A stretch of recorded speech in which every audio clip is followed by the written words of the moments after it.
Hector Malot, Sans famille, volume 2, chapitre 24. Sauvetage. Notre position était devenue insupportable sur notre palier trop étroit. Il fut décidé qu'on élargirait ce palier et chacun se mit à la besogne. À coups de couteau, on recommença à fouiller dans le charbon. Comme nous avions maintenant un point d'appui solide sous les pieds, ce travail fut plus facile. Ce fut un grand soulagement quand nous pûmes nous étendre de tout notre long et rester assis, les jambes ballantes. Bien que la miche de Karori nous eût été étroitement mesurée, nous en avions vu le bout. Au reste, le dernier morceau nous avait été distribué à temps pour venir jusqu'à nous, car lorsque le magistère nous l'avait donné, il avait été facile de comprendre au regard des piqueurs qu'ils ne souffriraient pas une nouvelle distribution sans demander et si on ne la leur donnait pas sans prendre leur part. On en vint à ne plus parler pour ainsi dire, et autant nous avions été loquaces au commencement de notre captivité, autant nous fûmes silencieux quand elle se prolongea. Les deux sujets de nos conversations roulaient éternellement sur les deux mêmes questions. Quels moyens on employait pour venir à nous? Et depuis combien de temps nous étions emprisonnés? Étions-nous ensevelis depuis 2 jours ou depuis 6? On verrait quand le moment de la délivrance serait venu. Mais ce moment viendrait-il? Pour moi, je commençais à en douter fortement. Au reste, je n'étais pas le seul. Ce qui me console, si je reste ici, dit Bergounou, c'est que la compagnie fera une rente à ma femme et à mes enfants. Au moins, ils ne seront pas à la charité. À l'exception du magistère qui cachait ses sentiments et de Karori qui ne sentait pas grand-chose, c'étaient toujours les mots de mort et d'abandon qui, du cœur, nous montaient aux lèvres. Tu as beau dire, magistère, les bennes ne tireront jamais assez d'eau. Je vous ai pourtant déjà fait le calcul, plus de 20 fois. Un peu de patience, ça. Ce n'est pas le calcul qui nous tirera d'ici. Qui alors? Le bon Dieu. Possible que sa volonté soit faite, répliqua le magistère. Si nous sommes ici, dit Pagès, c'est bien sûr parce qu'il y a parmi nous des méchants que Dieu veut punir. Cela c'est certain, dit Bergounou. Pour moi, tout ce que je peux dire, c'est que je paraîtrai devant Dieu, la conscience plus tranquille, si je m'étais conduit en meilleur chrétien en ces derniers temps. Je lui demande pardon de mes fautes de tout mon cœur. Et se mettant à genoux, il se frappa la poitrine. Je ne sais si c'était l'influence de cette prison sombre, la peur de la mort, la faiblesse du jeûne, la clarté mystérieuse de la lampe qui éclairait à peine cette scène étrange. Mais j'éprouvais une émotion profonde. Tout à coup, derrière moi, un sanglot éclata. Et, m'étant retourné, je vis l'immense Campérou qui se jetait à 2 genoux sur la terre. Le coupable, s'écria-t-il, c'est moi. Mais je me repens, si je sors, je jure de réparer le mal. Si je ne sors pas, vous le réparerez vous autres. Il y a un an, Rouquette a été condamné à 5 ans de prison pour avoir volé une montre dans la chambre de Vidal. Il est innocent, c'est moi qui ai fait le coup. La montre est cachée sous mon lit. En levant le 3e carreau, à gauche, on la trouvera. « Allô, allô !» s'écrièrent en même temps Pagès et Bergounou. « Si vous voulez le jeter à l'eau, vous m'y jetterez avec lui, dit le magistère. »« Eh bien non, dirent-ils, nous ne le pousserons pas à l'eau, mais personne ne lui parlera, personne ne fera attention à lui. »« Ça, c'est juste, dit le magistère, il n'a que ce qu'il mérite. » Après ces paroles du magistère, qui était, pour ainsi dire, un jugement condamnant Campérou, nous nous tassâmes tous les 3, les uns contre les autres. L'oncle Gaspard, le magistère et moi, laissant un vide entre nous, et le malheureux affaissé sur le charbon. Pendant plusieurs heures, je pense, il resta là accablé sans faire un mouvement. Il haletait et répétait « Je me repens, je me repens ». La fièvre l'avait pris, car tout son corps tressautait et l'on entendait ses dents claquer. « J'ai soif, dit-il, donnez-moi la botte. » Il n'y avait plus d'eau dans la botte. Je me levai pour aller en chercher, mais Pagès me cria d'arrêter, et au même instant, l'oncle Gaspard me retint par le bras. « On a juré de ne pas s'occuper de lui, dit Pagès. » Pendant quelques instants, Compérou répéta encore qu'il avait soif. Puis il se leva pour aller descendre chercher de l'eau lui-même. Compérou m'avait vu descendre auparavant en me laissant glisser sur le dos. Il voulut en faire autant. Mais j'étais léger, tandis qu'il était lourd. À peine se fut-il mis sur le dos que le charbon s'effondra sous lui, et sans qu'il pût se retenir de ses jambes écartées et de ses bras qui battaient le vide, il glissa dans le trou noir. L'eau jaillit jusqu'à nous, puis elle se referma et ne se rouvrit plus. Je me penchai en avant, mais l'oncle Gaspard et le magister me retinrent chacun par un bras. Tremblant d'épouvante, je me rejetai en arrière. J'étais glacé d'horreur, à moitié mort. « Ce n'était pas un honnête homme, dit l'oncle Gaspard. « Maintenant, tout va bien marcher, dit Pagès en frappant avec ses 2 pieds contre la paroi de la remontée. Si tout ne marcha pas bien et vite, comme l'espérait Pagès, ce ne fut pas la faute des ingénieurs et des ouvriers qui travaillaient à notre sauvetage. La descente qu'on avait commencé à creuser avait été continuée sans une minute de repos, mais le travail était difficile. Le charbon, à travers lequel on se frayait un passage, était ce que les mineurs appellent nerveux, c'est-à-dire très dur, et comme un seul piqueur pouvait travailler à cause de l'étroitesse de la galerie, on était obligé de relayer souvent ceux qui prenaient ce poste. Le 7e jour, depuis notre engloutissement, on n'était encore arrivé qu'à une profondeur de 20 mètres. Il fallait d'ailleurs tout le noble entêtement de l'ingénieur pour continuer ce travail, car de l'avis unanime, il était inutile. C'était là l'opinion des gens compétents, aussi bien que du public. Les parents eux-mêmes, les femmes, les mères avaient pris le deuil. Personne ne sortirait plus vivant de la truyère. Sans ralentir les travaux d'épuisement qui marchaient, sans autres interruptions que celles qui résultaient des avaries dans les appareils, l'ingénieur, en dépit des critiques universelles et des observations de ses confrères ou de ses amis, faisait continuer la descente. La confiance qui l'animait passait dans le cœur des ouvriers, qui arrivaient ébranlés par les bruits de la ville et qui partaient partageant ses convictions. Et avec un ensemble, une activité admirable, la descente se creusait. Le 7e jour, le piqueur crut entendre un léger bruit, comme des coups frappés faiblement.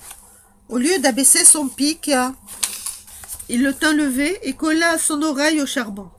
Puis il appela un de ses camarades pour écouter avec lui. Tous deux restèrent silencieux, et après un moment, un son faible répété à intervalles réguliers parvint jusqu'à eux. Aujourd'hui, la nouvelle courut de bouche en bouche, rencontrant plus d'incrédulité que de foi, et parvint à l'ingénieur qui se précipita dans la galerie. Enfin, il avait donc eu raison. Il y avait là des hommes vivants que sa foi allait sauver. Il écarta les mineurs et l'écouta, mais il était si ému, si tremblant, qu'il n'entendit rien. Mais les 2 piqueurs qui avaient entendu les premiers soutinrent qu'ils ne s'étaient pas trompés. C'étaient des hommes d'expérience, vieillis dans le travail des mines, et dont la parole avait de l'autorité. L'ingénieur fit sortir tous les ouvriers qui faisaient la chaîne pour porter les déblais, ne gardant auprès de lui que les 2 piqueurs. Alors ils frappèrent un appel à coups de pique, puis retenant leur respiration, ils se collèrent contre le charbon. Après un moment d'attente, ils reçurent dans le cœur une commotion profonde. Des coups faibles, précipités, rythmés, avaient répondu aux leurs. Frappez encore à coups espacés pour être bien certain que ce n'est pas la répercussion de vos coups. Les piqueurs frappèrent et aussitôt les mêmes coups rythmés qu'ils avaient entendus, c'est-à-dire le rappel des mineurs, répondirent aux leurs. Le doute n'était plus possible, des hommes étaient vivants et l'on pouvait les sauver. La nouvelle traversa la ville comme une traînée de poudre et la foule accourut à la truyère, plus grande encore, peut-être plus émue que le jour de la catastrophe. On voulait embrasser l'ingénieur, mais lui, impassible contre la joie, comme il l'avait été contre le doute et la raillerie, ne pensait qu'au sauvetage, et il demandait des soldats à la garnison pour défendre les abords de la galerie et garder la liberté du travail. Les sommes perçues étaient si faibles qu'il était impossible de déterminer la place précise d'où ils venaient. Mais l'indication, cependant, était suffisante pour dire que des ouvriers échappés à l'inondation se trouvaient dans une des 3 remontées de la galerie plate des vieux travaux. Ce n'était plus une descente qui ira au-devant des prisonniers, mais 3, de manière à arriver aux 3 remontées. Lorsqu'on sera plus avancé et qu'on entendra mieux, on abandonnera les descentes inutiles pour concentrer les efforts sur la bonne. À l'espérance résultant du creusement des descentes se joint celle d'arriver par la galerie, car l'eau baisse dans le puits. Lorsque dans notre remontée, nous entendîmes l'appel frappé par l'ingénieur, l'effet fut le même que lorsque nous avions entendu les bennes d'épuisement tomber dans les puits. Sauvé, ce fut un cri de joie qui s'échappa de nos bouches, puis comme pour les bennes d'épuisement, après l'espérance revint le désespoir. Le bruit des pics annonçait que les travailleurs étaient bien loin encore, comme combien de jours déjà avions-nous vécu sans manger. Seul le magistère parlait encore avec courage, mais à la longue notre abattement le gagnait, et à la longue aussi la faiblesse abattait sa fermeté. Si nous pouvions boire à satiété, nous ne pouvions pas manger, et la faim était devenue si tyrannique que nous avions essayé de manger du bois pourri et mietté dans l'eau. Carrory, qui était le plus affamé d'entre nous, avait coupé la botte qui lui restait, et continuellement il mâchait des morceaux de cuir. Ce qui augmentait encore nos terreurs, c'était l'absence de lumière. Successivement, nos lampes étaient arrivées à la fin de leur huile.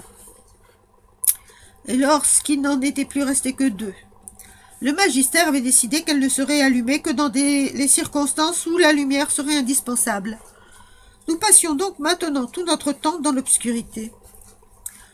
Non seulement cela était lugubre, mais encore cela était dangereux, car si nous faisions un mouvement maladroit, nous pouvions rouler dans l'eau.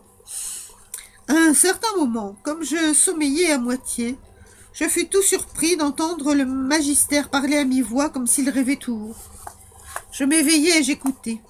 « Il y a des nuages, disait-il. C'est une belle chose que les nuages. »« Ah, nous aurons du vent, tant mieux. J'aime aussi le vent. » Rêvait-il, je le secouai par le bras, mais il continua. « Si vous voulez me donner une omelette de 6 œufs, non de 8, mais mettez-en 12. Je la mangerai bien en rentrant. L'entendez-vous, oncle Gaspard? Il perd la tête, c'est la faim et la fièvre. » Non, dit Bergounou, c'est son âme qui parle. Vous voyez bien qu'il est ailleurs. Où est le vent, magistère? Est-ce le Mistral? Il n'y a pas de Mistral, s'écria Pagès. Avaient-ils tous perdu la raison? Devenaient-ils fous? Que faire? Voulez-vous boire, magistère? Non, merci, je boirai en mangeant mon omelette. Pendant assez longtemps, ils parlèrent tous les 3 ensemble, sans se répondre, et au milieu de leurs paroles incohérentes revenaient toujours les mots « manger, sortir, ciel, vent ». Tout à coup, l'idée me vint d'allumer la lampe. Elle était posée à côté du magistère avec des allumettes. Je la pris. À peine eut-elle jeté sa flamme qu'il se nourriture. Puis, après un moment de silence, ils demandèrent ce qui se passait exactement, comme s'ils sortaient d'un rêve. « Vous aviez le délire, dit l'oncle Gaspard. Vous disiez que vous étiez dehors et qu'il faisait du vent. Je descendis chercher de l'eau dans la botte. Il me sembla que les eaux avaient baissé dans le trou de quelques centimètres. Les eaux baissent.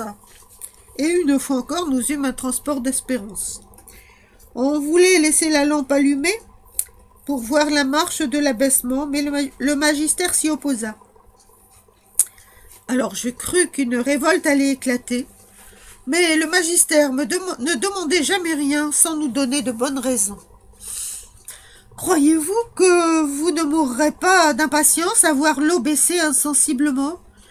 Car il ne faut pas nous attendre à ce qu'elle va baisser tout d'un coup. Nous serions sauvés. Prenez donc courage. Nous avons encore 13 allumettes. On s'en servira toutes les fois que vous le demanderez. La lampe fut éteinte. Nous avions tous bu abondamment. Le délire ne nous reprit pas. Et pendant de longues heures, des journées peut-être, nous restâmes immobiles, n'ayant pour soutenir notre vie que le bruit des pics qui creusaient la descente et celui des bennes dans les puits. Insensiblement, ces bruits devenaient de plus en plus forts. L'eau baissait et l'on se rapprochait de nous. Mais arriverait-on à temps? Notre faiblesse, d'instant en instant, devenait plus grande, plus douloureuse. Depuis le jour de l'inondation, mes camarades n'avaient pas mangé, et ce qu'il y avait de plus terrible encore, nous n'avions respiré qu'un air qui, ne se renouvelant pas, devenait de jour en jour moins respirable et plus malsain. Heureusement, à mesure que les eaux avaient baissé, la pression atmosphérique avait diminué.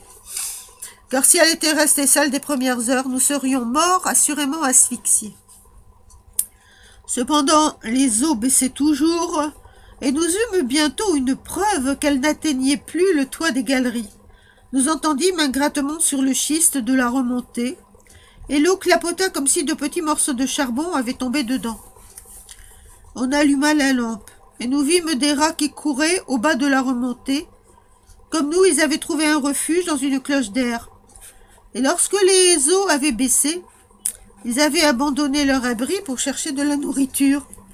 S'ils avaient pu venir jusqu'à nous, c'est que l'eau n'emplissait plus les galeries dans toute leur hauteur.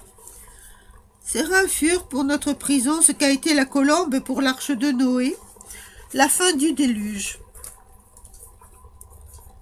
Je voulus descendre au bas de notre remontée pour bien voir les progrès de la baisse des eaux. Maintenant, il y avait un grand vide entre l'eau et le toit de la galerie. « Attrape-nous des rats !» me cria Karori, que nous les mangions. Mais pour attraper les rats, il eût fallu plus agile que moi. Pourtant, l'espérance m'avait ranimé. Je remontai à notre palier. « Magistère, j'ai une idée. Puisque les rats circulent dans la galerie, c'est qu'on peut passer. Je vais aller en nageant jusqu'aux échelles. Je pourrai appeler et me faire entendre. On viendra nous chercher. Ce sera plus vite fait que par la descente. Je te le défends. Mais magistère, je nage comme une anguille. Et le mauvais air? Puisque les rats passent, l'air ne sera pas plus mauvais pour moi qu'il n'est pour eux. Vas-y, Rémi, cria Pagès. Je te donnerai ma montre. Gaspard, qu'est-ce que vous en dites? Demanda le magistère. Rien. S'il croit pouvoir aller aux échelles, qu'il y aille. Je n'ai pas le droit de l'en empêcher. Et s'il se noie? Et s'il se sauve au lieu de mourir ici en attendant? Un moment, le magistère resta à réfléchir. Puis me prenant la main. Tu as du cœur, petit. Fais comme tu veux. Je crois que c'est l'impossible que tu essaies, mais ce n'est pas la première fois que l'impossible réussit. Embrasse-nous. Je l'embrassai, ainsi que l'oncle Gaspard. Puis, ayant quitté mes vêtements, je descendis dans l'eau. Vous crierez toujours, dis-je, votre voix me guidera.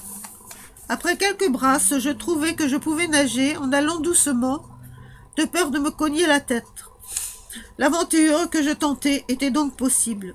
Au bout, était-ce la délivrance? Était-ce la mort? Je me retournai, j'aperçus la lueur de la lampe que reflétaient les eaux noires. Là, j'avais un phare, et j'avançai avec précaution.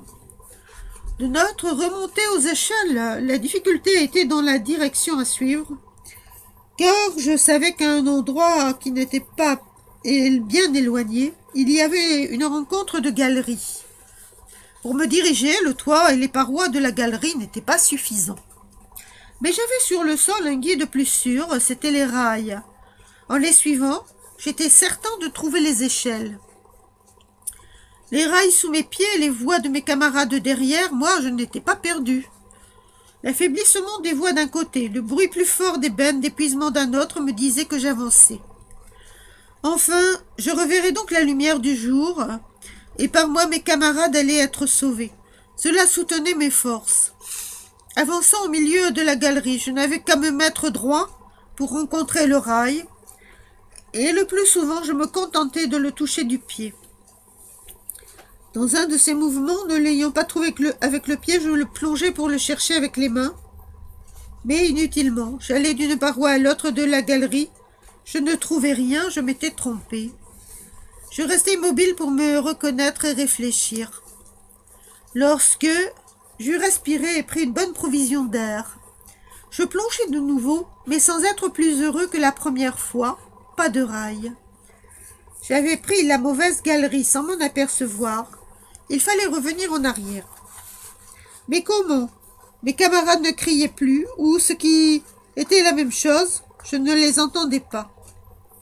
J'étais donc perdu dans cette nuit noire, sous cette lourde voûte, dans cette eau glacée. Mais tout à coup, le bruit des voix reprit, et je sus par où je devais me tourner. Après être revenu d'une douzaine de brasses en arrière, je plongeai et retrouvai le rail. Je le suivis jusqu'au bout. Il s'interrompait brusquement. Alors je compris que le chemin de fer avait été arraché, bouleversé par le tourbillon des eaux, et que je n'avais plus de guide.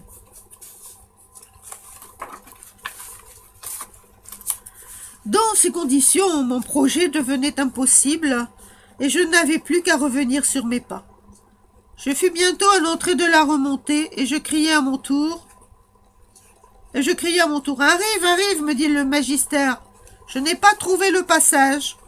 Cela ne fait rien, la descente avance. Ils entendent nos cris, nous entendons les leurs. Nous allons nous parler bientôt. » Rapidement, j'escaladai la remontée et j'écoutai. En effet, les coups de pique étaient beaucoup plus forts et les cris de ceux qui travaillaient à notre délivrance nous arrivaient faibles encore, mais distincts. Après le premier mouvement de joie, je m'aperçus que j'étais glacé.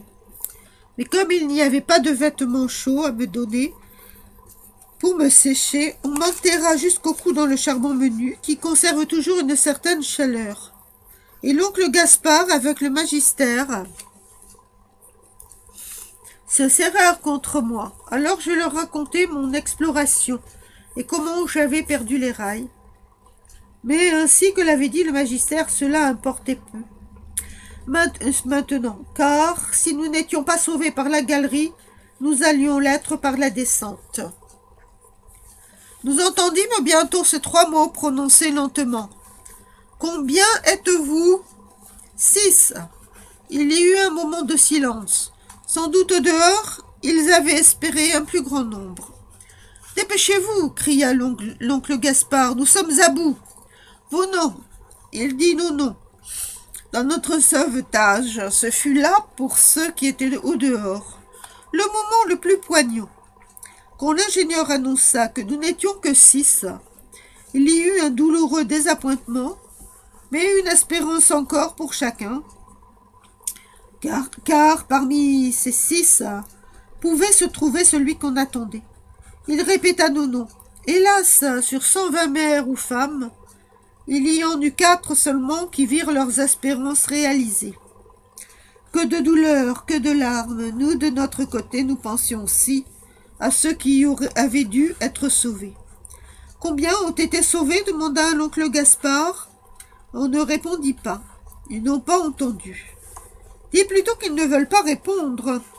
Demandez donc depuis combien de temps nous sommes là. Depuis 14 jours.